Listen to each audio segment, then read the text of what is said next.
22 laps to go in the Kobalt Tools 500 from Atlanta Motor Speedway.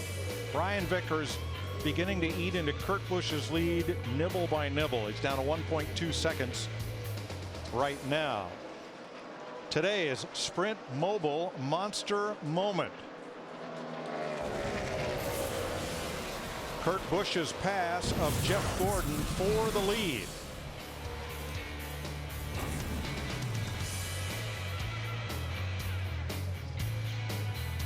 Busch has led 5 times for 212 laps today. But this one's not over. Brian Vickers is trying to close in.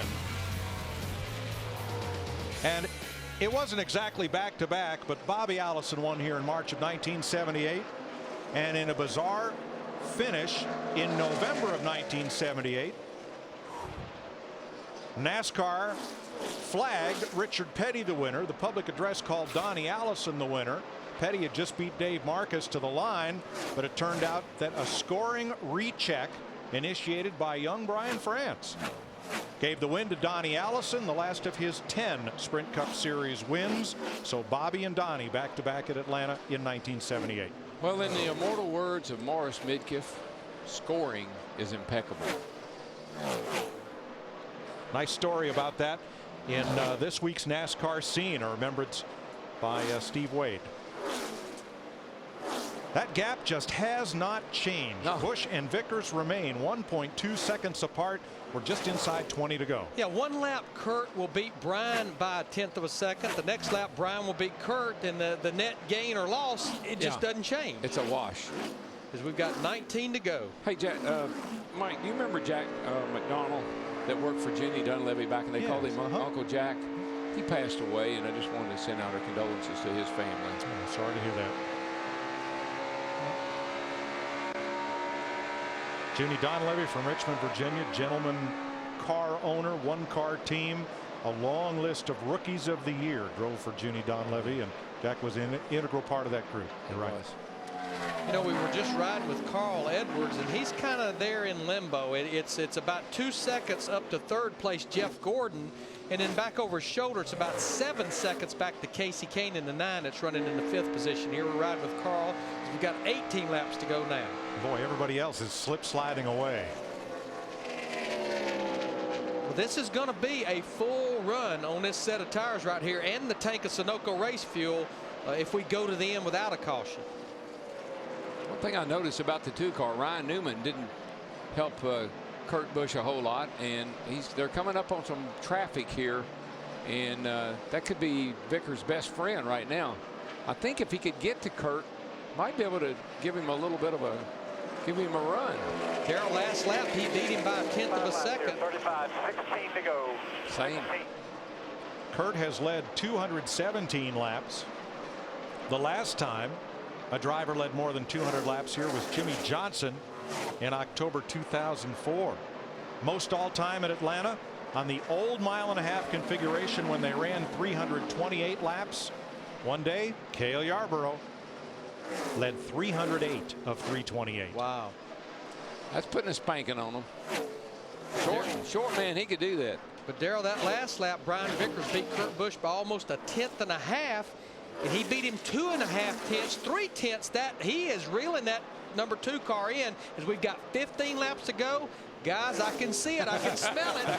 A good old Atlanta finish coming our way. Down to 7/10 of a second in 2 laps.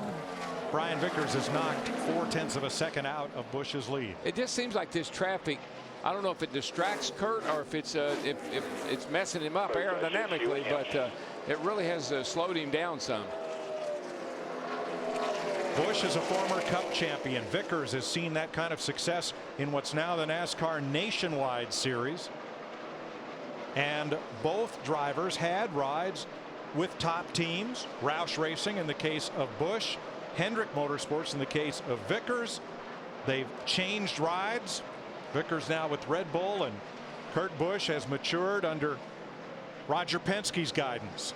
And now they are racing for the win with 14 to go. And Kurt's starting to look back. I saw him get a little bit loose off turn 4 right there. You start looking back and knowing that guy is catching you, man, the heart rate picks up. Well, you can see the interval there on the pointer shrinking ever so slightly. And they both are just right out next to that wall. Can't make a mistake here. Smooth keep that rhythm.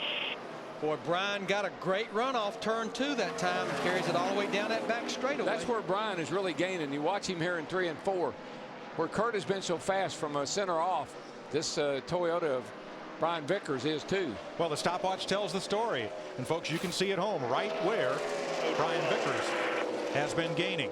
12 to go. Hadn't heard a whole lot from the spotter about where the 83 car is or anything. Well, Darrell, if you're catching him running the same line that Kurt Busch is, what do you do when you get to him? Oh, you fake him out.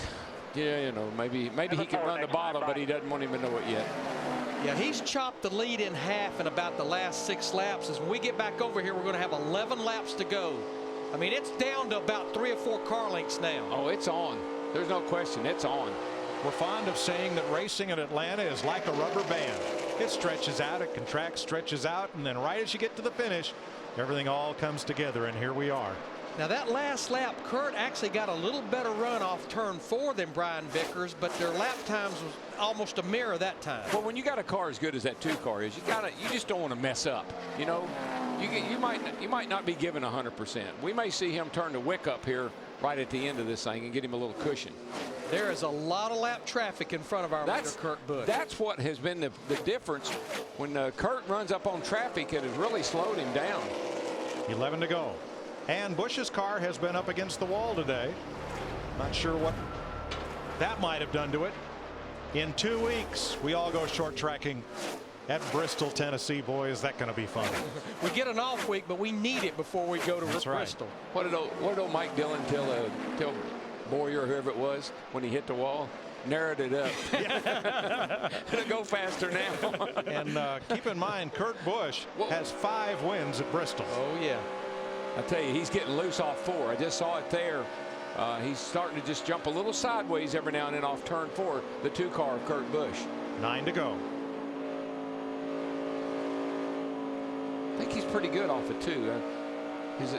It looked to me like he's getting a little loose off of 4, but he's really good off of 2. I think he really pulled away a little there. Well, yeah, he's back up to 0.6465 seconds. Vickers gains a little in the straightaway. Let's watch him into come 3. off of 2 here. This is where, or off of 4, I'm sorry. The car just got a little bit stepped out the last time by here. Actually looked like Brian Vickers' car stepped out a little bit that time off turn 4. 8 to go. They're both trying as hard as they can. I'm sure that now that Kurt's looking back, say, if I got anything left, I'm going to use it now. Vickers has 1 Sprint Cup Series win. It came at Talladega. He tried to pull out from behind 2 cars, mistimed it, and turned his teammate around. He went on to take the checkered flag and a win that was not entirely popular. No, very unpopular win. Some of your safe food, let him overdrive. Well, you can see that 2 car. It's just a little bit free off at 4 there, but it's still able to maintain. Now that car that Kurt Busch just went by, Brian Vickers has to get by him. That's Kurt Busch's teammate, the 12 car of David Stremme. Are you implying that he gave Kurt a lot of room and isn't going to get Brian so much? I would say there's a distinct possibility. If you're not, I'm going to. Yeah, right. It's 10-4. Stay with it here. We're all right.